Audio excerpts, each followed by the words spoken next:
احساس ایک ایسا عنوان ہے جس پر بولنے کے لیے جب میں نے سوچنا شروع کیا تو مجھے اپنی کمزوریوں کا احساس شدت سے دامنِ گیر ہوا۔ سمجھ میں نہیں آ رہا تھا کہ اس عنوان کے کس پہلو پہ بات کروں۔ بہت سوچ وچار کے بعد میرے ذہن میں ایک جملہ آیا، ایک ایسا جملہ جو میرے ذہن کو کلک کر گیا۔ بہت عام فہم سا سادہ سا جملہ۔ ہم سب نے سنا ہوگا، رشتے خون کے نہیں احساس کے ہوتے ہیں۔ دیکھنے میں اور پڑھنے میں عام فہم سا جملہ ہے، لیکن اپنے اندر سمندر سی گہرائی سموئے ہوئے ہے۔ نور چشم اور فہم و فرات سے اگر اس جملے کو دیکھا اور سمجھا جائے تو انسان کچھ وقفے کے لیے سکتے میں چلا جاتا ہے کہ یہ عام فہم سا جملہ کتنی دلیلوں کی وضاحت کر گیا ہے۔ جی ہاں، بالکل۔ احساس کیا ہے؟ ایک ایسا جذبہ جو دوسرے کے لیے مخلصی ظاہر کرتا ہے۔ کسی کے ساتھ مخلص ہو جانے کا نام احساس ہے۔ زمانہ ازل سے آج تک اگر دیکھا جائے تو رشتے خون کے نہیں احساس کے ہیں۔ آپ اپنی زندگی میں دیکھیں، اپنی لائف میں دیکھیں، آپ لوگ کوئی مشکل ہوگی آپ لوگوں کو، رشتے دار آپ کے کام نہیں آئیں گے، غیر آپ کے کام آئیں گے، کوئی تھرڈ پرسن آپ کے کام آئے گا، کوئی آپ کا اپنا آپ کے کام نہیں آئے گا۔ نفسا نفسی کا دور ہے، ہر کسی کو اپنی پڑی ہوئی ہے، احساس ختم ہو گیا ہے۔ خون کے رشتے تو دنیاوی رنگینیوں میں کھو کر اپنی پہچان ہی کھو گئے ہیں۔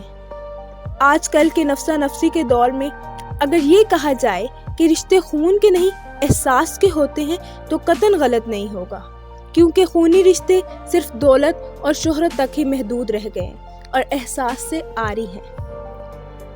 اگر صرف ہم اولڈ ہومز کی ہی مثال لے لیں تو کسی اور مثال کی ضرورت ہی درپیش نہیں آئے گی۔ ماں باپ سے بڑھ کر کوئی نہیں ہوتا، سب سے زیادہ مخلص رشتہ والدین کا رشتہ ہوتا ہے۔ ہم میں اتنا احساس نہیں ہے کہ ہم اپنے ماں باپ کو اپنے ساتھ رکھ سکیں۔ وہ لوگ جنہوں نے ہمیں پیدا کیا، بچپن سے لے کے ہماری ہر ضروریات کو پورا کیا، ہمیں بڑا کیا، پالا پوسا، ہم ان کو اپنے ساتھ نہیں رکھ سکتے۔ اور یہی ہمارے معاشرے کا تلخ المیہ ہے۔ احساس کا خاتمہ ہے، احساس نہیں ہے۔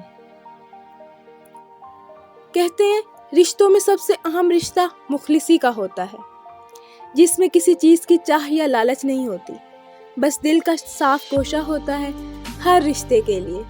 مخلصی کا رشتہ سب رشتوں پر سبقت لے جاتا ہے۔ پتہ ہے کیوں؟ کیونکہ اس رشتے میں احساس ہوتا ہے، ہمدردی ہوتی ہے اور انسیت شامل ہوتی ہے۔ اور خون کے رشتے تو کچے دھاگوں کی مانند ہیں۔ اگر آپ آج کل دیکھیں تو بالکل آپ کو اپنے ارد گرد، آپ کو یہ مثال، آپ میری بات کو سنیں گے تو آپ کے ذہن میں بہت سے واقعات آئیں گے۔ آپ کو کلک ہوگا کہ ہاں یہ تو حقیقت ہے، اس لیے اس کو صرف سنیں نہیں، سمجھیں بھی۔ خون کے رشتے تو کچے دھاگوں کی مانند ہیں، ذرا سی کھینچ پہ ٹوٹ گئے اور پھر اگر جڑے بھی تو گرا ضرور رہ جاتے ہیں۔ خون کے رشتے اس طرح کے ہو گئے ہیں کہ اگر آپ نے کسی کو کچھ کہہ دیا تو ہم سالوں سال کسی کے دوسرے کے ساتھ بولتے نہیں۔ اپنے بہن بھائیوں سے رشتے ناتے ہم نے توڑ دیے، احساس ختم ہو گیا۔ جب آپ اپنے بہن بھائی کے ساتھ احساس کا رشتہ نہیں قائم رکھ سکتے، مخلصی کا رشتہ قائم نہیں رکھ سکتے، آپ کسی کے ساتھ بھی نہیں رکھ سکتے۔ یہ بات یاد رکھیں۔ ایک بہت خوبصورت بات وہ یہ کہتے ہیں کہ جب رشتوں میں احساس ہی نہیں رہتا تو روح کا وجود باقی نہیں رہتا۔